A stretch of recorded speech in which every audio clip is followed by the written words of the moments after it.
Hola, ¿qué tal? Mi nombre es Roberto Remigio y quiero darte la bienvenida al primer curso de Matchty sobre la pronunciación del inglés.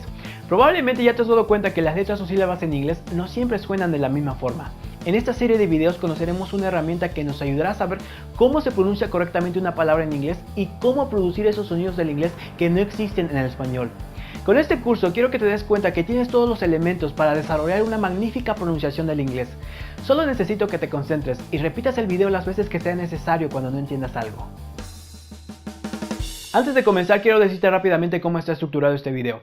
Empezaremos con una pequeña presentación hablando brevemente de la pronunciación y del alfabeto fonético internacional. Posteriormente analizaremos brevemente el esquema de las vocales incluido en el alfabeto fonético internacional, donde conoceremos algunos elementos que nos facilitarán el uso de esta herramienta. Después abordaremos uno por uno los sonidos de las vocales del inglés. En esta primera parte revisaremos 9 sonidos. En las siguientes dos partes revisaremos el resto de las vocales y los sonidos de las consonantes. En el mensaje que recibiste con este video están las instrucciones para obtener las siguientes partes. Finalmente, concluiremos con un par de recomendaciones para dominar los sonidos que aprenderás en este curso. Por su sencillez, te puedo asegurar que este es uno de los mejores cursos de la pronunciación del inglés que hay actualmente, pero si no practicas lo suficiente no te va a servir mucho, así que no te pierdas las recomendaciones. Aunque las introducciones no siempre son muy divertidas, es importante que pongas mucha atención a la información que compartiré contigo enseguida, porque esta te facilitará la producción de cada sonido. Comencemos.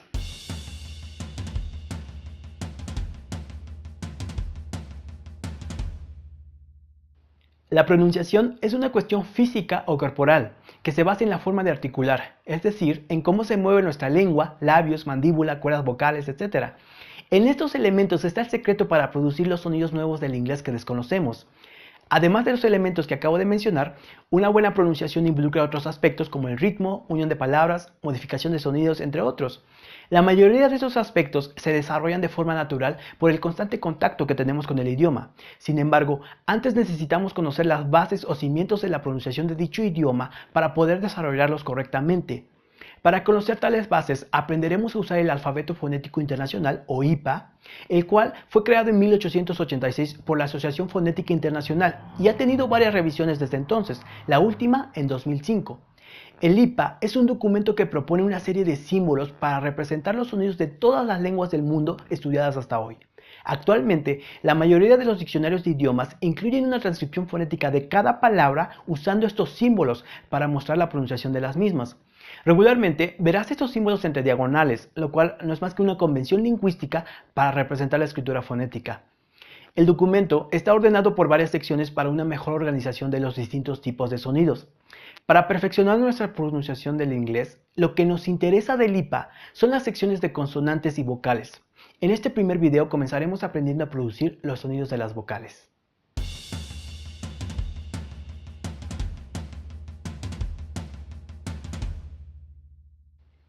Este es el esquema de las vocales en el alfabeto fonético internacional. Contiene un total de 28 símbolos, pero en el inglés no se usan todos los símbolos. Antes de continuar, hagamos un breve análisis de este esquema que nos ayudará a producir los sonidos de cada símbolo. El esquema es una representación de la boca y la ubicación o posición de los símbolos indica la apertura de la boca, la posición de la lengua y la forma de los labios. Como puedes ver, el esquema tiene una serie de líneas verticales y horizontales. Las líneas horizontales indican qué tanto tenemos que abrir nuestra boca, siendo la primera línea donde más cerrada está nuestra boca y la última cuando se abre más. Las líneas verticales indican la posición de la lengua. Si el símbolo está ubicado en la primera línea, significa que la punta de nuestra lengua va hacia enfrente, como cuando decimos I. La última línea indica que la lengua se mueve hacia atrás, como cuando decimos U. Y la línea de en medio indica que la lengua está en una posición neutra, no va ni hacia adelante ni hacia atrás, se queda en medio, como cuando queremos responder algo de lo que no tenemos la más mínima idea. ¿Eh? ¿Eh? Otro aspecto importante es que la mayoría de los símbolos se presentan en pares, y hay un punto en medio de cada par. Cuando los símbolos están del lado izquierdo del punto, significa que los labios no van redondeados, es decir, que van expandidos, como cuando decimos E. Y cuando los símbolos están del lado derecho del punto, los labios deben ir redondeados, como cuando decimos O.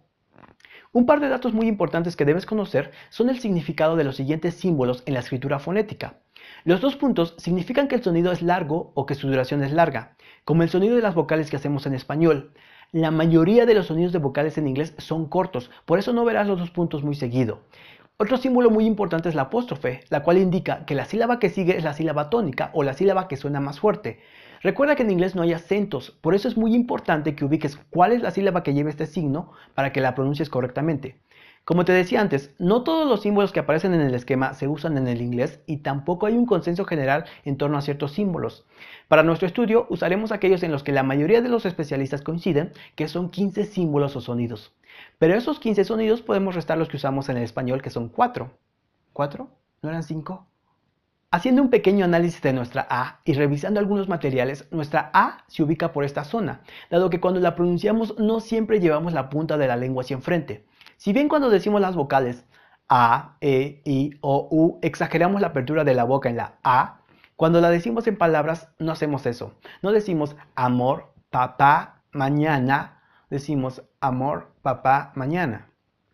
Entonces, de los 15 sonidos, solo tenemos que aprender 11. De cualquier forma, en nuestro estudio incluiremos los 4 símbolos o sonidos que usamos en el español para comprender más fácilmente el resto. En cada sonido veremos algunas palabras de ejemplo que te recomiendo repetir conmigo para practicar. También te recomiendo usar un espejo para visualizar la apertura de la boca, posición de la lengua y la forma de los labios al hacer cada sonido. Ahora sí, comencemos.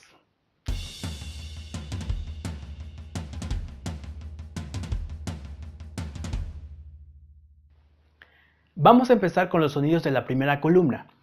Todos los sonidos de esta columna se hacen con la punta de la lengua hacia enfrente y los labios sin redondear o expandidos. Lo que diferencia a estos sonidos es la apertura de la boca. Entre más abajo esté el símbolo, más iremos abriendo la boca.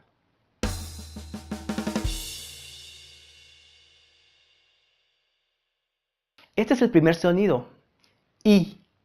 Este símbolo corresponde a la I del español, así que ya sabes cómo hacerlo. Algunas palabras con este sonido son las siguientes: meet, team, peace, me. Como puedes ver, este sonido puede estar escrito de varias formas: doble E, EA, IE o una E sola, y va a sonar como una I. Y hay otras formas de escribirlo, pero conociendo los símbolos del IPA, solo tenemos que ver la transcripción fonética de las palabras para saber cómo decirlas correctamente.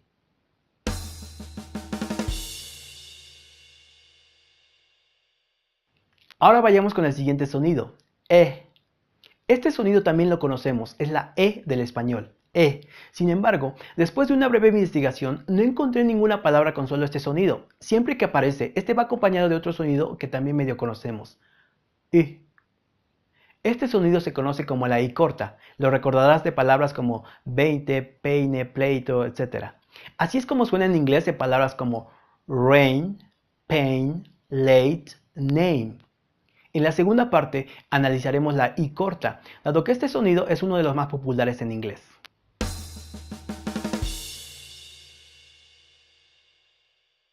El siguiente sonido es este,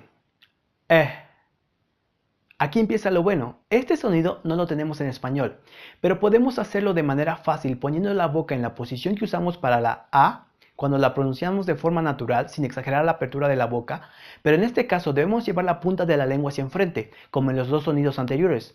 Pero en lugar de decir A, decimos E, E, E. Esta es la E del español, E, y esta es la otra E, E, E, E, E, E. La única diferencia es que abrimos un poco más la boca. Algunas palabras con este sonido son end, pet, heavy, head. Hay que tener cuidado de no hacer la E del español, que es lo que hace la mayoría, y entonces suenan de la siguiente forma: end, pet, heavy, head. Olvida la E del español. A menos que suene como A, en inglés no existe el sonido E de forma aislada. Hay que abrir la boca un poco más, sin miedo. End, pet, heavy, head. Y cuando creamos escuchar la E del español, seguramente será este sonido. E.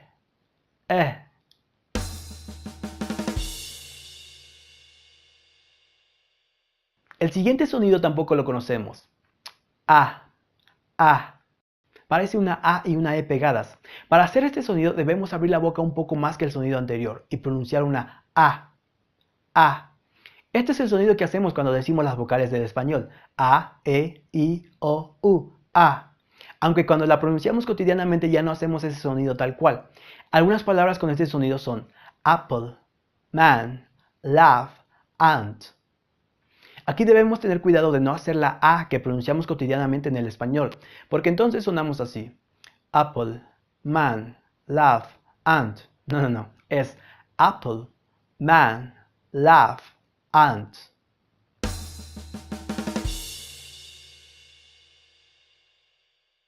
El último sonido de esta columna es este. A. A.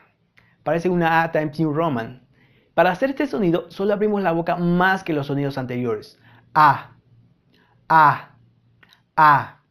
Este sonido es más común en el inglés británico y solo aparece acompañado del sonido E y del sonido U, que también veremos en la segunda parte. Algunas palabras con este sonido son five, I, now, out. Abre la boca sin miedo. No es five, I, now, out. Es five, I, now, out. Ese pequeño detalle de abrir la boca marca la diferencia. Olvida la A del español. Cuando creas escuchar una A como la del español, lo más probable es que sea alguno de los siguientes símbolos. Con esto concluimos los sonidos de la primera columna. Practiquemos rápidamente los símbolos que hemos estudiado. I, E, A. Si te das cuenta, el truco es solo ir abriendo más la boca en cada sonido. I,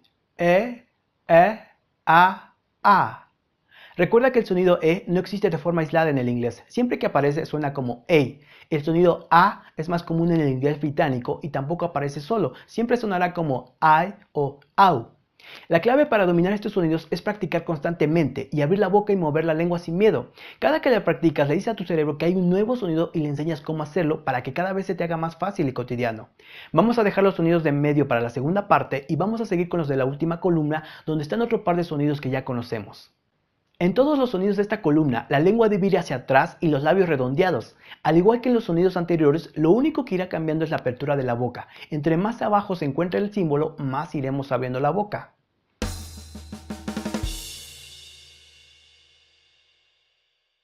El primer sonido de la última columna es el de la U. Este es fácil porque lo usamos en español. Algunas palabras en inglés con este sonido son school, blue, do, nu. Y como podemos ver, al igual que el resto de los sonidos, puede escribirse de distintas formas. O, UE, O, EW, entre otras. Pero gracias a Lipa ya no tenemos que subir tanto.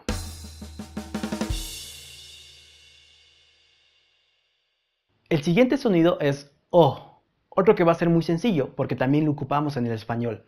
Este es el último sonido de los 4 que conocemos en el español y se usan en inglés. Sin embargo, en inglés este sonido no aparece solo. Siempre va acompañado del sonido y suena O. Algunas palabras con este sonido son home, coat, slow, though. Entonces, también debemos olvidar el sonido de la O sola o aislada en el inglés. Cuando un sonido se nos haga parecido a la O, lo más probable es que sea alguno de los dos siguientes.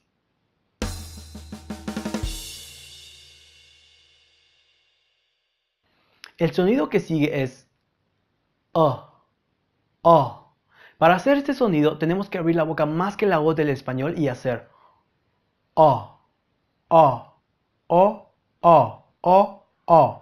Algunas palabras con este sonido son for, call, law, more. No es for, call, law, more. Es for, call, law, more. Vayamos con el siguiente sonido.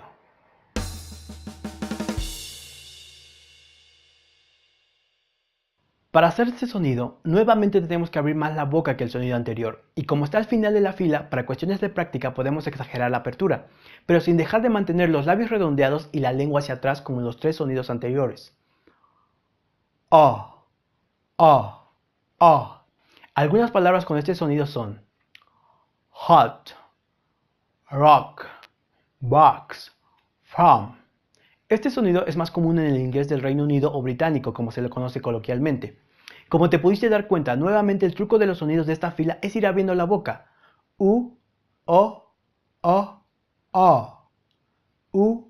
O, U, O. No olvides que el sonido de la O nunca aparecerá aislado, siempre sonará como O en inglés, y que el sonido O solo se usa en el inglés británico. De forma general, recuerda que del español solo existen como tal la I y la U. La E siempre sonará como E, la O como O y la A no existe como tal en el inglés. Con esto concluimos la primera parte de esta serie de videos sobre la pronunciación del inglés.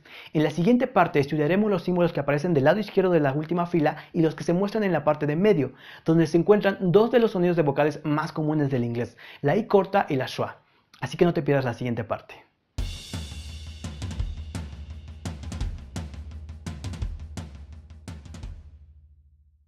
Los 3 videos de este primer curso pretenden sentar las bases para que desarrolles una pronunciación lo más natural y parecida a la de un nativo hablante de inglés. Si sumamos el tiempo de las siguientes 2 partes del curso, el tiempo total es menos de 1 hora, pero tú no vas a dominar los sonidos de un idioma en ese tiempo. Para dominarlos te recomiendo dedicar 2 semanas a practicarlos de forma aislada y 3 semanas usando palabras de cada sonido. Con estas prácticas enseñaremos a nuestro cerebro cómo producir estos sonidos que desconocemos, de tal forma que cuando los escuchemos en palabras nuevas podamos distinguirlos e imitarlos con mayor confianza y exactitud. Bueno, eso es todo por hoy. Nos vemos en la siguiente parte. Bye bye.